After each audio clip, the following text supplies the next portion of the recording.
إياكم تخطئوا وتمارسوا هذا الخلل الذي يريده أعداءنا. هم فعلوا هذا لماذا؟ لماذا قتلوا هذا القتل الشديد؟ لماذا؟ من أجل أن يصل الناس إلى هذه النتيجة بالضبط، أن يلوموا المقاومة لأنهم جاهدوا. ما هي النتيجة لو وافقت المقاومة على هذا اللوم؟ سيكون استسلام وذل بقية الدهر. هل هذا الذي تريدوه؟ فتكونوا عونا على لهذا الكيان النجس على أمتنا. تكونوا جزءا من المقاومة، لا تكونوا جزءا من الذل. بجاحة ووقاحة دولة الاحتلال تتجاوز كل الحدود، فبعد أن ألقى قادتها اللوم على حماس وحملوها مسؤولية كل ما حدث بعد 7 أكتوبر من قتل وتدمير، بل وحاولوا تحريض الشعب الفلسطيني عليها مدعين أنها من تسببت في معاناته، نفس الخطاب يكرره اليوم نتنياهو ويوجهه إلى الشعب اللبناني بعد العدوان الإسرائيلي الأخير على لبنان. الإعلامي المتميز معتز مطر يرد على هذه المغالطات، والتي للأسف يتبناها البعض من أبناء الشعوب العربية. نروح بقى لخطاب نتنياهو للشعب اللبناني، خطاب في غاية البجاحة، تنويعة أخرى على الخطاب اللي وجهه للشعب الإيراني أن ينقلب على حكومته. خطاب نتنياهو للشعب اللبناني بيشعل النار، بيوقد النار لحرب أهلية في لبنان زي ما عمل مع إيران بيعمل مع لبنان. طلع يقول للشعب اللبناني أنه حزين لأن لبنان أصبحت مكان يعمه الفوضى وساحة حرب. This is a message to the people of Lebanon. Do you remember when your country was called the Pearl of the Middle East? I do. So what happened to Lebanon? A gang of tyrants and terrorists destroyed it. That's what happened. Lebanon was once known for its tolerance, for its beauty. Today, it's a place of chaos, a place of war. هذا الشيء بيمتلك كمية مهولة من البجاحة، لو وزعت على شعب لكفت وزيادة. أنا فاكرين لما كنت لؤلؤة الشرق، هو مين اللي قتل الشعب اللبناني؟ مين اللي قتل في الأسبوعين اللي فاتوا أكتر من 2000 لبناني؟ مين اللي بيهجر الناس ويضرب بيوتهم؟ الجيش بتاعك ولا المقاومة؟ وزارة الصحة اللبنانية بتتحدث عن أكتر من 2000 لبناني قتلهم المجرم وجيشه. 2000 لبناني، 2141 شهيد، 10099 جريح منذ بدء العدوان الإسرائيلي. حصيلة الأمس الثلاث 22 شهيد و80 جريح. يقول لك احنا ملناش علاقة، المقاومة هي السبب. احنا مش محتلين لبنان اهو بقالنا 25 سنة. مين اللي خربها؟ اسمع وهرد. Israel withdrew from Lebanon 25 years ago. But the country that actually conquered Lebanon is not Israel. It's Iran.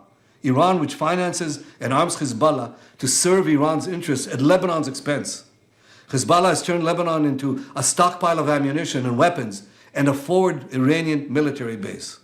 We've degraded Hezbollah's capabilities. We took out thousands of terrorists, including Nasrallah himself, and Nasrallah's replacement, and the replacement of his replacement.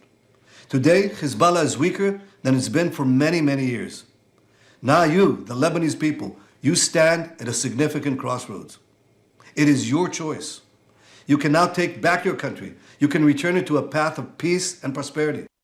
دعوة للاقتتال الطائفي في لبنان. اللي بيمثل الكيان اللي دمر لبنان جاي يقول لك أصل الحزب هو السبب. موتوا بعض وبيحرض على الحرب الأهلية. طيب، للتاريخ عشان احنا شعوب لا تقرأ. اللي مش فاكر خلينا نفكر، واللي مش متذكر خلينا نذكر. مين السبب في تكوين حزب الله؟ يعني كيف نشأ حزب الله؟ الاحتلال الإسرائيلي للبنان سنة 78 لما دخلت إسرائيل جنوب لبنان ودمرته، لا كان في حزب ولا في نصر الله ولا في إيران ولا بتاع. 78 دخلت إسرائيل جنوب لبنان ودمرته حرفيا.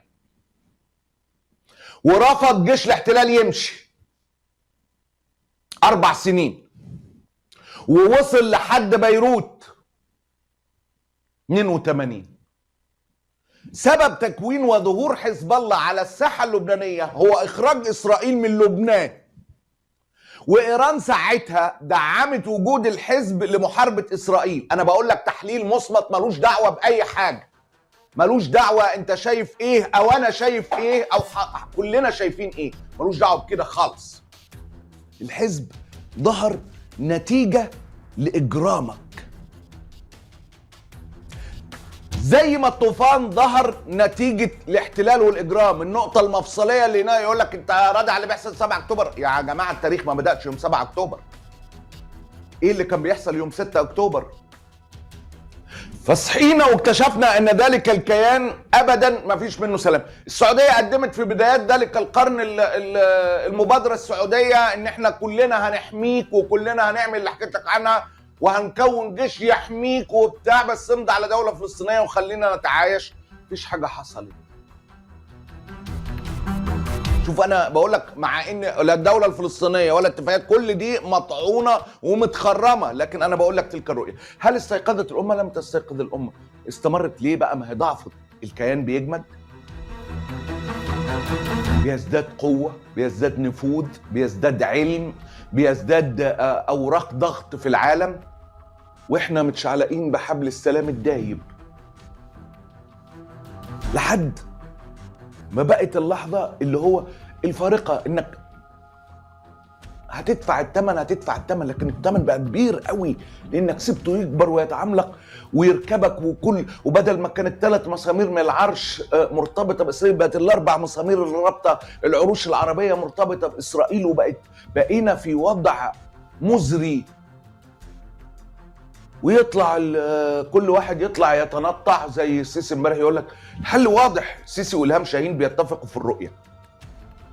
الحل واضح، دولة إسرائيلية ودولة فلسطينية عشان نعيش في سلام. وهو كذاب وعارف إنه كذاب، وانتصار عارفة إنه كذاب، وانتوا عارفين إنه كذاب، وطول الوقت بنمد في الأمد.